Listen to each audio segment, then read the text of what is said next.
drop or will Kanye not? So obviously, Kanye West had that crazy listening party in Atlanta. I think back last Thursday, because it's Friday the 30th. 30. Yeah, technically it's Saturday, because I'm recording this at like midnight, but it's like Saturday the 31st. So he recorded it last Thursday. Or not recorded it, but had the listening party last Thursday. Apparently, the album was supposedly very good, and there were like little snippets that were released via videos and leaks and whatnot. And there was over 70,000 people there, which just proves how big a deal Kanye West even proves to be here in 2021, which is crazy. But I want to talk about my personal relationship with Kanye West. I didn't know who Kanye West was until my brother showed me Graduation, which was kind of one of the first rap albums that I was like, holy crap, like maybe I'll get into rap. And I feel like it was just one of those, like just the beats, the drums, the melodies, like everything that like Kanye says in that album. Like, I feel like it's just so good. It's so good. It's my favorite Kanye album of all time. Of course, there's so many Kanye purists who are like, no, actually, it's My Beautiful Dark Twisted Fantasies. The 808s at precisely 3 minutes and 3 seconds on Runaway just spike up at the right moment to create the perfect listening experience, right? Like that's how I feel like when I talk to music critics. They're just so fucking pretentious. Anyway, I like Graduation. It brings back nostalgia. The whole album is filled with bangers. I think it's got like just great like beats. It's got fantastic rhymes, just great bars. Kanye just like, I feel like that was like the last album where I felt like Kanye was having fun, right? Then he like releases like Life of Pablo and like, My Beautiful Dark Twisted Fantasy, just like more darker themed albums. Like I feel like some of like most of his songs like after Graduation weren't as light and like just like poppy, and it was more so like just hardcore rap shit, which like is cool. And like obviously he had like some more pop stuff like Waves and Life of Pablo and stuff like that. But yeah, anyway, this is about me and Kanye, not about Kanye. So I fell in love with Kanye the first time I listened to Graduation. Although I pretended to my brother, I was like, the album's okay. I didn't want to like admit to him that I actually liked it. But I loved Graduation. One of my favorite albums to this day. Thanks to my brother. I know he wants to hear this, so I'll give it to him. And then, I went back, listened to Late Registration, College Dropout. Love those albums too. I just love like the 2005 to about 2016 Kanye is great. And then the whole mental health stuff happened.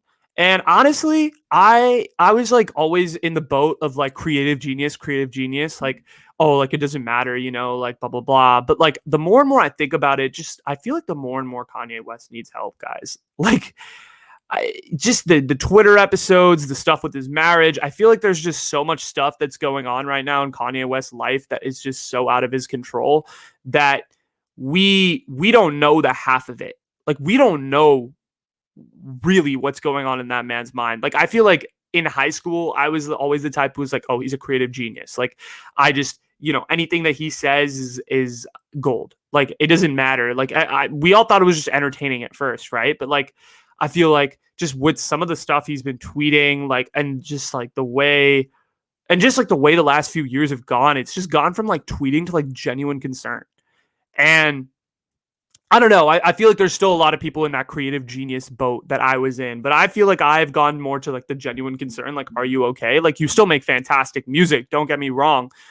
I thought people claimed that Kids See Ghosts is an album of like God. I don't really like that album, to be honest, but I like parts of Yay. I mean, I still think that Kanye's got it. And I'm of course, when he releases like Donda, whenever that may be, God knows, I'll still listen to it and I'll still probably think it's good. And there's probably going to be songs that are really good, but I mean, we'll see, dude. I think Kanye West is just going through personal shit on his own. And I think what sucks about today's media climate is that we can't give people the space that they need to like, recover from whatever the fuck is going on. And unfortunately, Kanye West is so big and he's so public with his mental health stuff that like everyone feels the need to get involved, which is unfortunate. And I personally am just like, okay, like when it comes to Kanye, like I'm gonna stay silent. I'm gonna just like let him do his thing. When he releases music, of course, I'll listen to it and I'll appreciate whatever I like. And if I don't like some stuff, I'll be critical of him. I feel like that's just kind of normal. And I feel like that's where I'm at with Kanye West is like, I was always like creative genius. And like, that's what I cited for an excuse. But I feel like right now, like he just needs just time to like recover and like figure out who he is like outside of this persona that he's almost created over social media and also like through his like music and through the hype and all of that stuff. So let's see what happens to Kanye West. One of my favorite artists, not one of my favorite people, but one of my favorite artists. And I wish him all the best in terms of mental health. Do I condemn? And I want to make this very clear. I do not like support any of his comments that he made or any of that shit. Like, I think that's obviously very messed up. But I think we should acknowledge that Kanye West is going through some mental health stuff. But that's no excuse for some of the stuff that he said. 100%. I'm with that.